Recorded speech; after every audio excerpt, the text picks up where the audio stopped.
में कोविड-19 जैसी वैश्विक महामारी के चलते आपका विद्यालय बंद चल रहा है। शासन की मंशानुरूप आपको कक्षा 11 से कक्षा 12 में प्रोन्नीत कर दिया गया है। शासन की दिशा निर्देशानुसार आपकी ऑनलाइन पढ़ाई प्रारंभ करनी है। इस संदर्भ में आप अच्छी भलीभांति अवगत हैं कि आपके कक्षा अध्यापक श्री महेंद्र प्रसाद के द्वारा एक टीचिंग ग्रुप बनाया गया है, जिसके माध्यम से आपको शिक्षा देनी है। साथ ही साथ आपको ये बताया गया होगा आपके कक्षा अध्यापक महोदय द्वारा कि आपको आरोग्य सेतु ऐप अपने एंड्रॉइड मोबाइल में अपलोड करना है।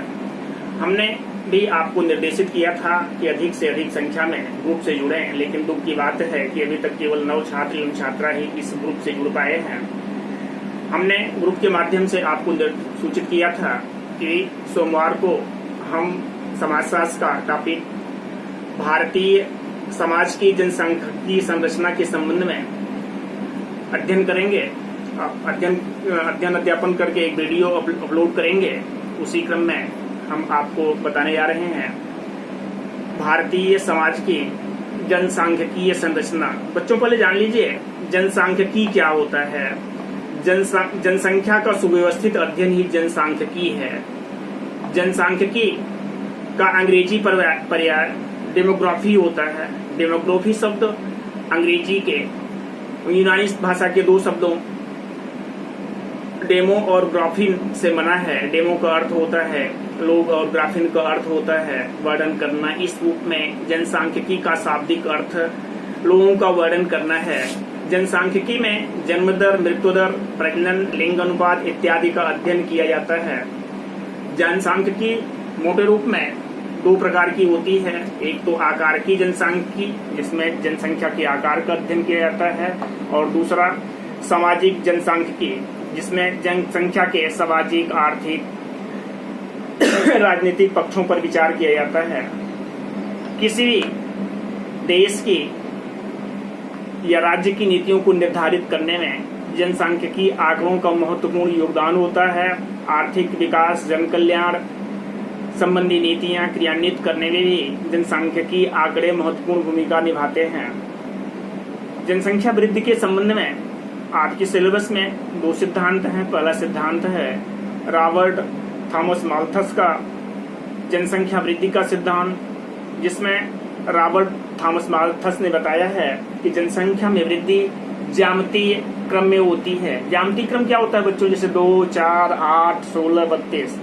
वहीं दूसरी तरफ माल्थस महोदय ने बताया खाद्य सामग्री में वृद्धि गणितीय क्रम में होती है, 2, 4, 6, 8, 10 इत्यादि।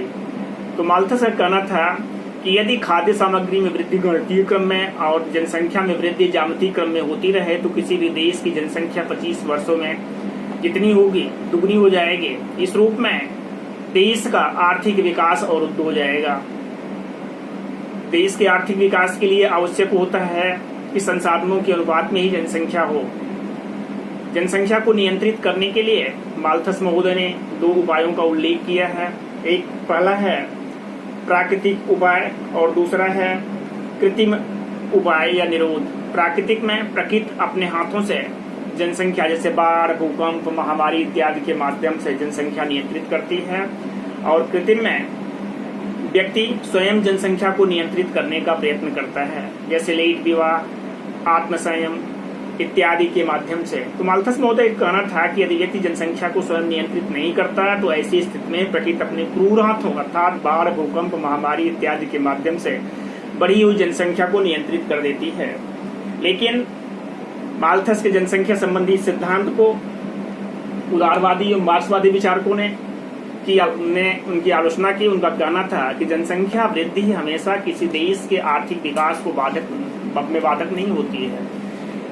मार्क्सवादी विचारकों का कहना था कि यूरोप के देशों में जनसंख्या वृद्धि के कारण आर्थिक विकास तेजी से हुआ। जनसंख्या वृद्धि के कारण भुखमरी एवं बेरोजगारी नहीं फैलती, बल्कि संसाधनों के असामान्य वितरण के कारण ही ये बेरोजगारी फैलती है, भुखमरी फैलती है। दूसरा सिद्धांत है जनसांख्यिकीय संक्रमण का सिद्धांत। यह जनसंख्या वृद्धि आर्थिक विकास के, इसमें कहा गया है कि जनसंख्या वृद्धि आर्थिक विकास के सभी स्तरों से होकर गुजरती है।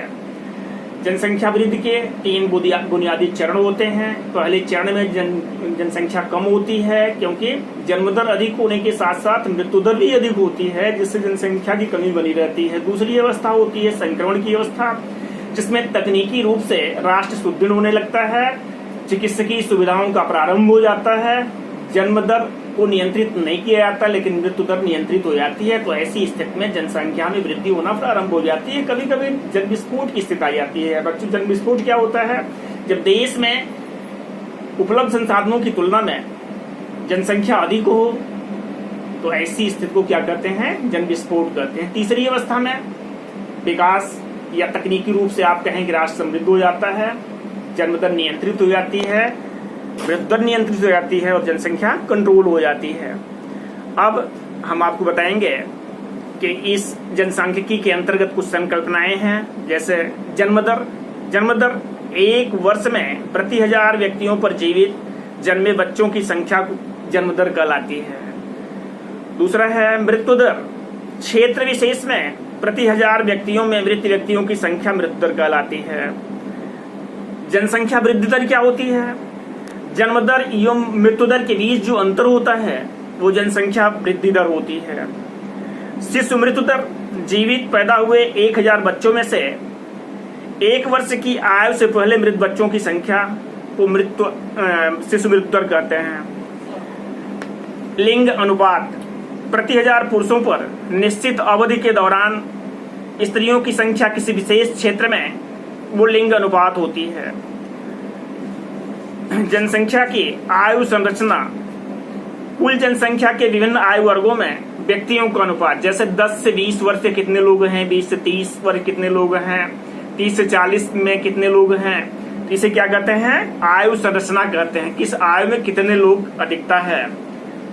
अगला है पर आश्रितता अनुपात। पर आश्रितता मतलब जो दूसरे के ऊपर निर्भर रहते हैं। जनसंख्या का वह अनुपात जो जीवन यापन के लिए दूसरे मतलब कार्यशील जनसंख्या पर आश्रित होता है। इससे कार्यशील जनसंख्या जो है वो भिन्न भिन्न देशों में भिन्न भिन्न है। जैसे भारत में 15 से लेकर 49 तक कार्यशील जनसंख्या मानी जाती है, कहीं कहीं 15 से लेकर 60 तक कार्यशील जनसंख्या मानी जाती है। बच्चे एवं बुजुर्ग जो होते हैं वो पराश्रित के अंतर्गत आते हैं। भारतीय जनसंख्या के आयु संरचना, जहां तक भारतीय जनसंख्या की आयु संरचना का प्रश्न है, अधिकांश भारतीय युवा हैं।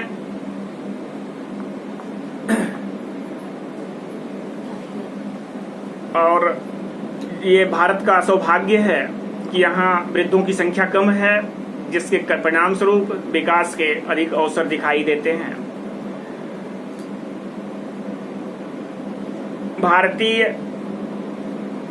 भारत में जनसांख्यिकीय लाभांश, जनसांख्यिकीय संरचना में जनसंख्या संक्रमण की उस अवस्था को जिसमें कमाने वाले व्यक्ति मतलब कि 15 से लेकर 49 वर्ष की आयु वर्ग की जनसंख्या, न कमाने वाले मतलब कि 64 से या 60 से अधिक वर्ग की आयु की जनसंख्या की तुलना में अधिक होती है, उसे हम क्या कहते हैं? जनसांख्यिकीय लाभांश कहते हैं। मतलब कार्यशील जनसंख्या का अनुपात जब अधिक होता है तो ऐसी स्थिति में जनसांख्यिकीय लाभांश के अंतर्गत वो जनसंख्या आती है, और यह तभी प्राप्त हो सकता है जबकि कार्यशील लोगों के अनुपात में वृद्धि हो।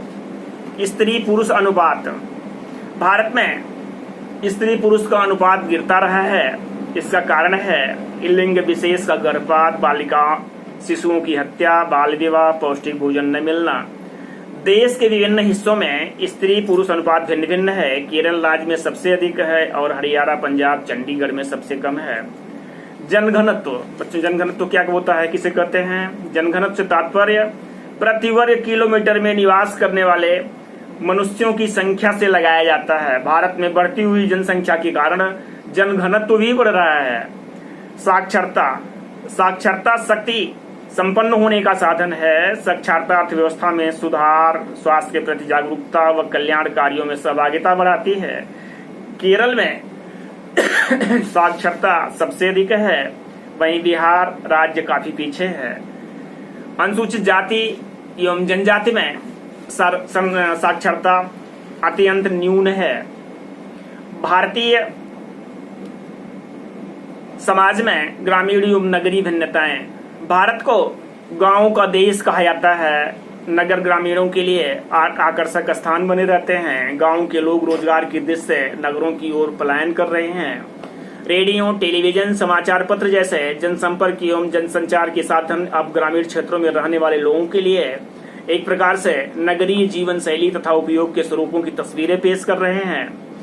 परिणाम स्वरूप दूर दराज के गांव में रहने वाले लोग नगरीय तड़क भड़क और सुख सुविधाओं से सुपरिचित हो जाते हैं। उनमें भी वैसा ही उपभोगपूर्ण जीवन जीने की लालसा उत्पन्न हो जाती है।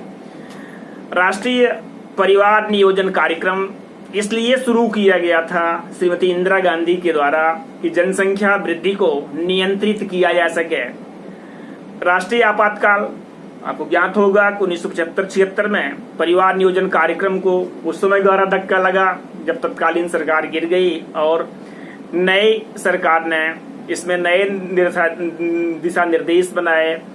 इसे राष्ट्रीय परिवार कल्याण नाम दिया गया। इस कार्यक्रम के उद्देश्य, इन दोनों कार्यक्रमों के उद्देश्य मोटे रूप में एक समान रहे हैं।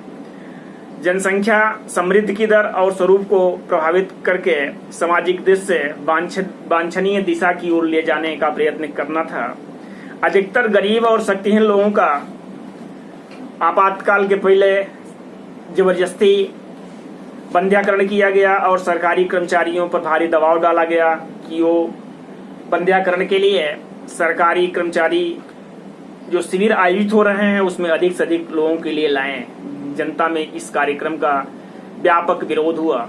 बच्चों, सबसे बाद में 15वीं जनगणना हुई 2011 में।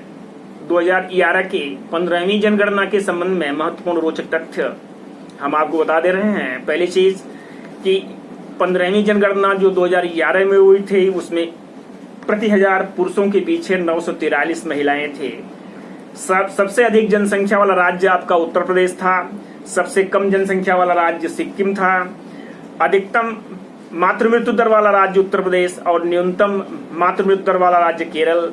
सर्वाधिक शिशु मृत्यु दर वाला प्रदेश मध्य प्रदेश और सबसे कम मृत्यु दर वाला प्रदेश मणि प्रदेश था। साक्षरता की जहां तक बात है, भारत में 2011 की जनगणना में 80.9% पुरुष शिक्षित थे, वहीं महिलाओं की साक्षरता 60.6% थे। तो इस रूप में ये संभवतः चैप्टर के प्रमुख बिंदु समाप्त होते हैं। बच्चों, हम इस टॉपिक से संबंधित प्रश्न और कुछ प्रश्नों के उत्तर के साथ आपके ग्रुप में भेज देंगे। हमें आशा है कि आप उन प्रश्नों का उत्तर लिखेंगे। जो भी समस्याएं होंगी, कल हम 3 बजे फिर मंगलवार को 3 बजे फिर आपके माध्यम से व्हाट्सएप से जुड़ जाएंगे। धन्यवाद।